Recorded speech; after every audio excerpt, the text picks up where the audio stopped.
The sound of a Ferrari engine failing echoed through the private garage of one of the richest CEOs in the city. The car was worth millions, but no matter how many experts came, nobody could figure out what was wrong. For weeks, the CEO called the best mechanics from across the country. One after another, they opened the engine, checked every part, ran every test, and still they had no answer. "This car is impossible to fix," one mechanic admitted. Another said, "The problem doesn't make sense. Everything looks perfect." The CEO, Daniel, was frustrated. His Ferrari wasn't just a car to him. It was a symbol of his success.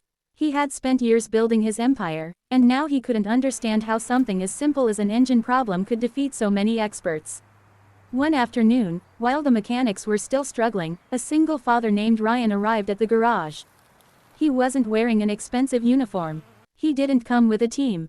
He only carried an old toolbox in his hand. The mechanics laughed when they saw him. "You're here to fix a Ferrari?" one of them mocked. Ryan simply smiled and said, "I'm here to find the problem." The CEO looked at him carefully. "Do you really think you can do what all these experts couldn't?" Ryan looked at the car and replied, "Sometimes the answer isn't found by looking harder.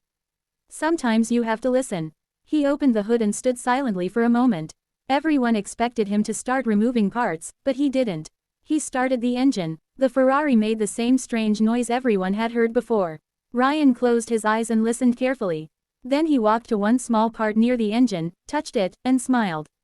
"This is the problem." Everyone looked shocked. One mechanic laughed. "That tiny piece. We checked the whole engine." Ryan didn't argue. He simply replaced the small damaged component and asked the CEO to start the car again.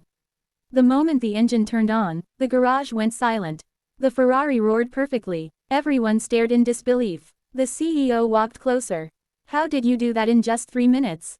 Ryan looked at the car and said, "My father taught me something. Machines talk. You just have to learn how to listen."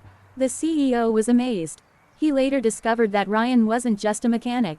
He was a talented engineer who had lost his job years ago and was now raising his daughter alone. Instead of judging him by his simple clothes, the CEO saw his true talent. He offered Ryan a position at his company, but Ryan hesitated. "I don't need a fancy title," Ryan said. "I just want to provide a better life for my daughter." The CEO smiled and replied, "A man with your skills deserves more than a job. He deserves an opportunity." That day, the mechanic everyone underestimated became the person who solved a problem that hundreds of experts couldn't. And the CEO learned the biggest lesson of all. True talent doesn't always come wearing a suit. Sometimes, the person with the greatest ability is the one nobody notices.